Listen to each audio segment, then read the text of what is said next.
Hi అండి. అందరికీ నమస్తే. ధనుర్మాస ప్రత్యేకత గురించి ఇప్పుడు మనం తెలుసుకుందాం. అసలు ధనుర్మాసం అంటే ఏంటి? ధనుర్మాసానికి ఎందుకు ఇంత ప్రత్యేకత అనేది ఇప్పుడు మనం తెలుసుకుందాం. కార్తీక మాసం, మాఘమాసం, శ్రావణ మాసం ఇలా నెలలకు మాత్రమే ఎక్కువ ప్రాధాన్యత ఉందని చాలామంది భావిస్తూ ఉంటారు. కానీ ధనుర్మాసం కూడా చాలా ఆధ్యాత్మిక ప్రయోజనాలు కలిగిన నెల అని చాలామందికి తెలియదు. ఈ నెలకు కూడా చాలా ప్రత్యేకత ఉంది. ధనుర్మాసం అంతా ఉదయం సాయంత్రం ఇల్లు శుభ్రం చేసి దీపారాధన చేయడం వల్ల మహాలక్ష్మి కరుణా కటాక్షాలు సిద్ధిస్తాయి. ధనుర్మాసం విష్ణువుకి చాలా ప్రత్యేకమైనది. తిరుమలలో ధనుర్మాసం నెల రోజులు కూడా సుప్రభాతం బదులు తిరుప్పావై గానం చేస్తారు. విష్ణు ఆలయాలలో ఉదయం అర్చనలు చేసి నివేదనలు చేసి వాటిని పిల్లలకు పంచుతారు. ఇలా చేయడాన్ని బాలభోగం అంటారు. అలాగే ధనుర్మాసం దేవతలకి బ్రహ్మీ ముహూర్తం లాంటిది.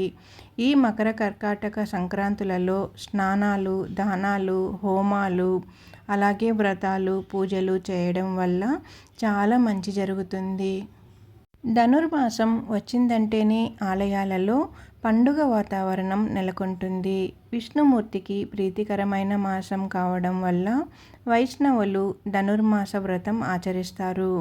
గోదాదేవి ధనుర్మాసం అంతా విష్ణు వ్రతం చేపట్టి స్వామిని కీర్తించింది. సూర్యాలయాలు, వైష్ణవాలయాలు సందర్శించడం చాలా మంచిదట ఈ నెలలో. అలాగే ధనుర్మాసం అంటే దివ్య ప్రార్థనకు అనువైన మాసమని అర్థం. ధనుర్మాసం తెలుగు సంస్కృతిలో ఒక భాగం. దేవాలయాలలో ఆండాలమ్మ పూజ, తిరుప్పావై పఠనం, గోదా కళ్యాణం, ప్రసాదాలు మొదలైనవి ధనుర్మాసంలోనే నిర్వహిస్తారట. తిరుమలలో ధనుర్మాసం నెల రోజులు కూడా సుప్రభాతం బదులు తిరుప్పావై గానం, సహస్రనామార్చనలో తులసి దళాలకు బదులు బిల్వ పత్రాలను ఉపయోగిస్తారట. ఈ ధనుర్మాసంలో ఉదయం సాయంత్రం వేళ కూడా దీపారాధన చేయడం వల్ల లక్ష్మీదేవి అనుగ్రహంతో పాటు దరిద్ర దూరం అవుతుంది. ఈ నెలలో ప్రతిరోజు కూడా బ్రహ్మ ముహూర్తంలో పారాయణం చేసిన వారు దైవానుగ్రహానికి పాత్రులవుతారని ప్రీతిది. ఆ భూదేవి అవతారమైన ఆండాల్ రచించిన దివ్య ప్రబంధమే తిరుప్పావై. ద్రావిడ భాషలో తిరు అంటే పవిత్రమైన, పావై అంటే వ్రతం అని అర్థమట. ధనుర్మాసంలో విష్ణువును మధుసూదనుడు అనే పేరుతో పూజించి మొదటి 15 రోజులు చక్కెర పొంగలి లేదా పులగం స్వామికి నైవేద్యంగా సమర్పించాలట. తర్వాత 15 రోజులు దద్దోజనం అర్పించాలి. పెళ్లి కాని అమ్మాయిలు ఇంటి ముందు ముగ్గులు, గొబ్బిళ్లతో పూజలు చేయడం వల్ల తాము కోరిన వరుడు లభిస్తాడని నమ్మకం. గోదాదేవి మార్గశీ వ్రతం పేరుతో విష్ణువును ధనుర్మాసం అంతా కూడా పూజించిందట. శ్రీకృష్ణుని ధనుర్మాసం నెల రోజులు తులసిమాల సమర్పించే యువతులకు నచ్చిన వరునితో వివాహం జరుగుతుంది. ధనుర్మాస వ్రతం దీని గురించి మొదట బ్రహ్మదేవుడు నారద మహర్షికి వివరించినట్లు పురాణం కథం చెబుతుంది. ధనుర్మాస వ్రతం గురించి బ్రహ్మాండ ఆదిత్య పురాణాలలో, భాగవతంలో, నారాయణ సంహితలో కనిపిస్తాయి.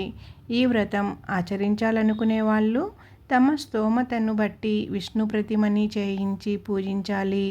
ప్రతిరోజు కూడా సూర్యోదయానికి ముందే స్నానాలు పూర్తి చేసుకొని పంచామృతాలతో మహావిష్ణువును అభిషేకించాలి. తర్వాత తులసి దళాలు, పూలతో అష్టోత్తర సహస్రనామాలతో స్వామిని పూజించి నైవేద్యం సమర్పించాలి. నెల రోజులు చేయలేని వాళ్ళు 15 రోజులు కానీ 8 రోజులు కానీ, లేదా అలా కూడా కుదరలేదు అనుకుంటే ఒక్క నెలలో ఒక్క రోజైనా సరే చేసుకోవచ్చు. ధనుర్మాస వ్రతం చేయడం వల్ల ఇహలోక సుఖాలు, పరలోక మోక్షం పొందుతారట. ఆత్మ పరమాత్మను చేరడానికి ఉపకరించేదే ధనుర్మాస వ్రతం. ప్రాచీన కాలం నుంచి కూడా భారతీయులందరూ కూడా ఈ వ్రతాన్ని ఆచరిస్తున్నారట. సూర్యుడు ఏడాదిలో ప్రతి నెల ఒక్కో రాశిలో సంచరిస్తూ ఉంటాడు. సౌరమాసం ప్రకారం సూర్యుడు ఏ రాశిలో ఉంటే ఆ నెలకు ఆ రాశి పేరుతో పిలుస్తారు. సూర్యుడు ధనుస్సు రాశిలో ప్రవేశించి మళ్ళీ మకర రాశికి వెళ్ళే వరకు ఉన్న సమయాన్ని ధనుర్మాసం అని కూడా అంటారు. దక్షిణాయనం దేవతలకు రాత్రి, ఉత్తరాయణం పగళ్ళు. ఉత్తరాయణం ముందు వచ్చే ధనుర్మాసం దేవతలకు బ్రహ్మీ సమయం అని ఇందాకే మనం తెలుసుకున్నాం కదండి. అలాగే ఈ మాసంలో ధనుర్మాసంలో గోదాదేవి కళ్యాణం, కాత్యాయని శ్రీవ్రతం చేస్తే సకల శుభాలు కలుగుతాయని భక్తులు ప్రత్యేకంగా కార్యక్రమాలు నిర్వహిస్తారు. తెల్లవారుజామున నిద్రలేచి భక్తి శ్రద్ధలతో ప్రతిమను తయారు చేసి నారాయణ్ణి ఆవాహన పూజలు చేస్తారు. రోజు పూజకు పంచామృత స్నానం, తులసి దళాలతో అర్చన, నైవేద్యాలుగా నెయ్యి, బియ్యం, బెల్లం, మిరియాలు, పెసరపప్పు, పొంగలి, జీలకర్ర వేసి తయారు చేసిన నైవేద్యాన్ని సమర్పిస్తారట. ధనుర్మాసం ప్రారంభమైన నాటి నుంచి కూడా పక్షం రోజులు ఈ నైవేద్యాలను, మిగిలిన పక్షం రోజులు దద్దోజనాన్ని కూడా సమర్పిస్తారు. సూత, శౌనకాది మహామునులను వ్రత విధానాన్ని బోధించినట్లు పురాణాలు వెల్లడిస్తున్నాయి. ధనస్సు సంక్రమణం మొదలు మకర సంక్రమణం వరకు వ్రతాన్ని ఆచరిస్తారు. దీనిని కాత్యాయని వ్రతంగా కొందరు ఆచరిస్తారు. ధనుర్మాసంలో గోదారంగంనాథ స్వామిని ఆరాధించడం మూలంగా సకల శుభాలు కలుగుతాయని భక్తులు నమ్మకం. ఈ మాసంలో పాశురాలను చదవడం వల్ల ఎంతో పుణ్యఫలం లభిస్తుందట. ధనుర్మాస వ్రతం ఆచరించడం వలన చాలా పుణ్యం లభిస్తుందని పండితులు చెబుతున్నారు. మాసం రోజులు భగవంతుణ్ణి ఆరాధించి పుణ్యఫలాలను పొందాలని పండితులు కూడా సూచిస్తూ ఉంటారు. ఈ మాసమంతా కూడా ఇంట్లో పూజ చేసుకుంటూ తెల్లవారుజామున అలాగే సాయంత్రం వేళ కూడా పూజ అయిపోయాక విష్ణుమూర్తి సహస్రనామాలు చదువుకుంటే కోరిన కోరికలు నెరవేరుతాయని చెబుతూ ఉంటారు. మనమందరం కూడా విష్ణునామాలను తప్పకుండా చదివి స్వామివారి కృప పొందుదాము. ఈ వీడియో మీకు నచ్చినట్లయితే నా ఛానల్ సబ్స్క్రైబ్ చేసుకొని లైక్ ఇవ్వండి. నేను 4 దగ్గరలో విని ఒక బుక్ చదివి చెబుతున్నానండి. నాకు తెలియదు, నేను కూడా తెలుసుకొని ఇంకో నలుగురికి తెలియచేద్దామని చెప్పి ఈ వీడియో అయితే చేశాను.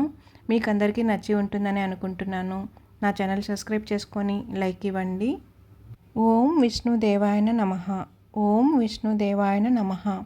ఓం విష్ణుదేవాయ నమః.